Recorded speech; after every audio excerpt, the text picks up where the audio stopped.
جس میں ہمیں یہ بتایا گیا تھا کہ اے ایمان والو پیارے آقا سے بات کیسے کرنی ہے، ان کو راعنا نہیں کہنا، ان کو انظرنا کہنا ہے۔ آج جو ہم نے آیت پڑھنی ہے قرآن پاک کی، جس آیت کو سمجھنا ہے، یہ بھی قرآن پاک کی سورہ بقرہ کی آیت ہے، پارہ نمبر 2 ہے اور آیت نمبر 153 ہے۔ بیوٹیفل آیت and so many good lessons from that آیت۔ اب وہ آیت کون سی ہے؟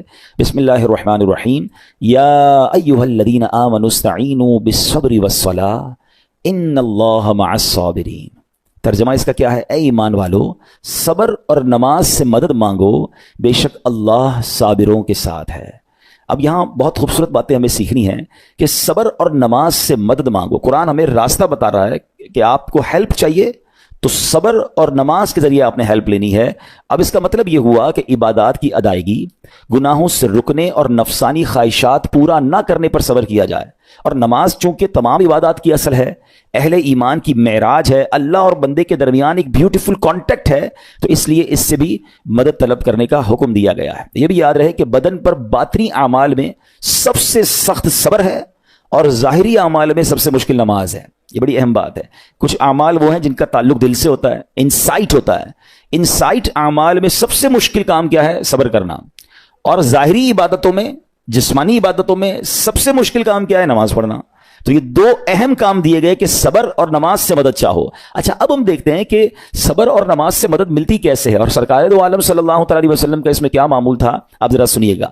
اب نبی پاک علیہ الصلوۃ والسلام کا یہی معمول تھا۔ حضرت حذیفہ رضی اللہ تعالیٰ عنہ فرماتے ہیں، نبی کریم علیہ الصلوۃ والسلام کو جب کوئی سخت مہم پیش آتی تو آپ علیہ الصلوۃ والسلام نماز میں مشغول ہو جاتے۔ جب میں خود اس آیت کی کچھ دنوں پہلے تیاری کر رہا تھا تو بڑا ایک نیا باب آنکھوں کے سامنے کھلا کہ یقیناً جب ہم پرابلم میں آتے ہیں، ہم دعا بھی کرتے ہیں، ہم لوگوں سے بھی کہتے ہیں، مگر کیا ڈائریکٹلی ہم نماز کی طرف جاتے ہیں؟ حالانکہ قرآن نے ہمیں پرابلمز کا سولوشن کیا دیا ہے کہ صبر اور نماز سے مدد چاہو۔ اب آگے چلیں، حضرت عمر فاروق کا بھی یہی عمل تھا کہ کوئی مشکل درپیش آتی تو آپ رضی اللہ تعالیٰ کو اگر کبھی اسلامی فوجوں کے آنے میں تاخیر پتہ چلتی، یعنی آپ چونکہ جنگوں کے لیے فوجوں کو روانہ کرتے تھے، بہت شاندار اسٹریٹجک پلانر تھے، تو اب فوج گئی اور ایکسپیکٹیشن یہ تھی کہ فلاں ٹائم کو واپس آ جائے گی۔ اس زمانے میں ٹیلی فون تو تھا نہیں، انٹرنیٹ تو تھا نہیں کہ لوکیشن شیئر ہو جائے گی، یہ کال آ جائے گی کہ سر ہم یہاں رکے ہوئے ہیں۔ اب ٹائم ہو جاتا اور فوج واپس نہ آتی نا، تو آپ اب اس کو کیا کرتے؟ کہ اب پتہ تو نہیں کیا ہوا، ان کے ساتھ خیریت سے آ جائیں، تو آپ نماز میں مشغول ہو جاتے، نماز کے لیے کھڑے ہو جاتے۔ اب کیا ہمارے ساتھ کبھی ایسا ہوتا ہے کہ ہمارا بچہ کہیں گیا ہے، اس کی خبر نہیں آ رہی، یا کوئی چیز ہماری آنی ہے ابھی تک پہنچی نہیں ہے، یا کوئی اچھی نیوز نہیں آ رہی ہے، تو ہم کیا اس کے لیے نماز کی طرف جاتے ہیں؟ یہ نبی پاک کا ہمیشہ معمول رہا۔ حضرت عبداللہ بن محمد حنفیہ رحمۃ اللہ تعالی علیہ فرماتے ہیں کہ میں اور میرے والد ایک انصاری رشتہ دار کے پاس عیادت کرنے گئے۔ جب نماز کا وقت ہوا تو انہوں نے اپنے اہل خانہ میں سے کسی کو پکارا کہ اے لڑکی، وضو کا پانی لے آؤ اور ہمارے لیے نماز میں راحت پہنچاؤ، نماز پڑھ کر میں راحت پاؤں، جلدی سے وضو کا پانی لے آؤ۔ تو کہتے ہیں ہم نے ان انصاری شخصیت کے الفاظ پر بڑا تعجب کیا کہ نماز سے راحت کیسے ملتی ہے؟ تو انہوں نے کہا میں نے نبی پاک علیہ الصلوۃ والسلام کو فرماتے سنا ہے، اے بلال کھڑے ہو اور ہمیں نماز کے ذریعے راحت پہنچاؤ۔ And it means نماز is a relaxation for all of us. نماز is the way to solve your problem. آپ کو جب کوئی پرابلم آئے نا، آپ اللہ کی بارگاہ میں نماز کے لیے کھڑے ہو جائیں، مکروہ وقت نہیں ہے، آپ نوافل پڑھنا شروع کر دیں۔ آپ دیکھیں نماز ہیلپ کرے گی، آپ کی نماز سے آپ کے لیے راحتیں ہو جائیں گی۔ آپ کی حضرت عبد الرحمن بن عوف کتنے بڑے صحابی ہیں رضی اللہ تعالیٰ، یہ وہ صحابی ہیں کہ جو عشرہ مبشرہ میں سے بھی ہیں، and he was billionaire on that time۔ سب سے امیر صحابہ میں جو نام آتے ہیں وہ حضرت عثمان غنی اور حضرت عبد الرحمن بن عوف رضی اللہ تعالیٰ کے نام آتے ہیں۔ آپ کا ایک بار بے ہوشی غشی طاری ہوئی، ٹھیک ہے، انکانشیس ہو گئے آپ، تو آپ کی والدہ نے کیا کیا؟ آپ کی والدہ، لوگ سمجھے کہ آپ کی جان نکل گئی ہے، آپ کی والدہ مسجد کی طرف چل پڑیں تاکہ وہاں جا کے نماز پڑھیں اور اس سے مدد حاصل کریں۔ جب حضرت عبد الرحمن بن عوف کو ہوش آیا نا، تو لوگوں نے کہا کہ آپ کی طبیعت کیسی ہے؟ تو آپ نے کہا کیا مجھ پر غشی طاری ہو گئی تھی ہیں؟ تو کہا جی۔ تو کہتے ہیں بے شک میری بے ہوشی میں میرے پاس دو فرشتے آئے اور کہنے لگے تم چلتے نہیں کہ ہم تمہیں خدا کی بارگاہ میں لے جائیں اور تمہارے بارے میں فیصلے لیے جائیں؟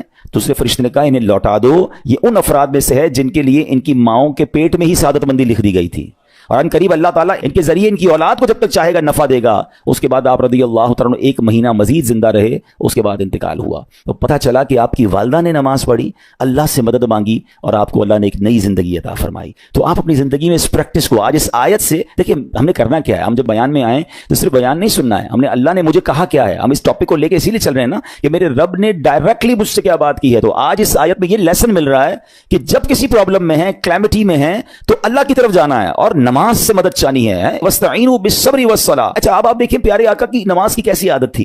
بادل گرجتے تھے، آندھی چلتی تھی، ہے کسی بری خبر کی اطلاع آ رہی ہوتی تھی، نبی پاک نماز کی طرف چلے جاتے. اچھا مجھے بتائیں نماز استسقاء کیا ہے؟ بارش نہیں ہو رہی ہے، پیارے آقا نماز پڑھا رہے ہیں.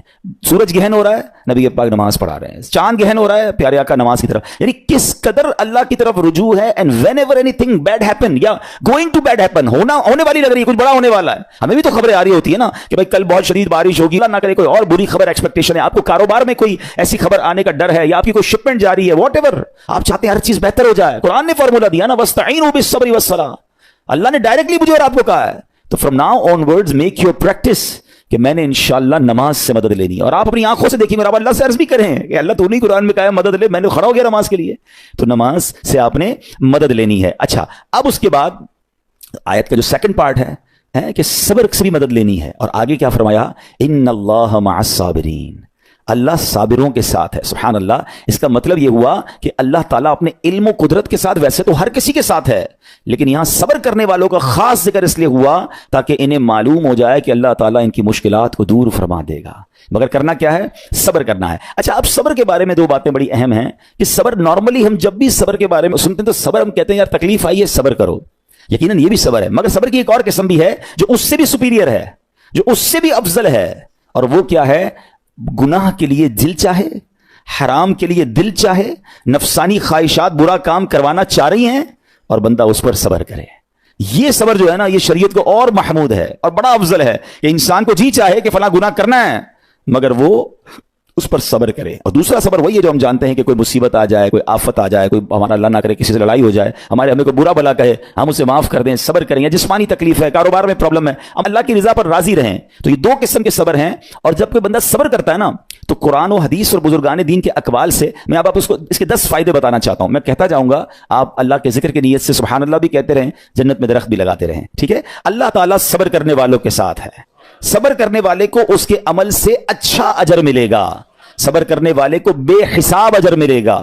صبر کرنے والوں کی جزا دیکھ کر قیامت کے لوگ حسرت کریں گے. صبر کرنے والے رب کریم کی طرف سے درود و ہدایت اور رحمت پاتے ہیں. صبر کرنے والے اللہ کو محبوب ہیں. صبر آدھا ایمان ہے. صبر جنت کے خزانوں میں سے ایک خزانہ ہے. صبر کرنے والے کی خطائیں مٹا دی جاتی ہیں اور صبر ہر بھلائی کی کنجی ہے. اب آتے ہیں ان دونوں صبر کو تھوڑا سا ڈیفائن کرتے ہیں. ایک نفسانی خواہشات، گناہ کا جی چاہتا ہے، کیونکہ نفس ہے نا وہ تو ہر وقت موج مستی چاہتا ہے، وہ تو ہر وقت چاہتا ہے جناب بس یہ بھی کام کر لوں وہ بھی کر لوں. اب مجھے یہ دیکھنا ہے کہ میرا یہ کام اللہ کو راضی کرے گا یا رب کو ناراض کر دے گا. لیکن جو نفسانی خواہشات پر صبر کرتا ہے نا، گناہ سے اپنے آپ کو بچاتا ہے. قرآن کیا کہتا ہے؟ وَأَمَّا مَنْ خَافَ مَقَامَ رَبِّهِ وَنَهَى النَّفْسَ عَنِ الْهَوَىٰ فَإِنَّ الْجَنَّةَ هِيَ الْمَأْوَىٰ. اور رہا وہ جو اپنے رب کے حضور کھڑے ہونے سے ڈرا اور نفس کو خواہش سے روکا تو بے شک جنت ہی اس کا ٹھکانہ ہے. دل چاہ رہا ہے، شیطان کہہ رہا ہے کر لے، کوئی دیکھنے والا نہیں ہے، علاقہ بھی چینج کر لیا، شہر بھی تبدیل ہو گیا، nobody here to watch you، مگر اللہ دیکھ رہا ہے. اچھا نارملی اگر غور کریں گناہ کرتے کیوں ہیں؟ جتنے بھی گناہ ہیں، what ever the list of گناہ اٹھائیے، کوئی شراب پیتا ہے، کوئی بدکاری کرتا ہے، معاذ اللہ، کوئی جوا کھیلتا ہے، کوئی جناب بے حیائی کرتا ہے، گندی چیزیں دیکھتا ہے یا جھوٹ بولتا ہے، واٹ ایور، ان تمام گناہوں میں تھوڑی سی لذت ہے، ٹیسٹ. ٹھیک ہے؟ غیبت میں بھی ٹیسٹ ہے، بلکہ کتابوں میں آیا کہ غیبت میں شراب سے بھی زیادہ مزہ ہے، جبھی تو بندہ چھوڑتا نہیں ہے.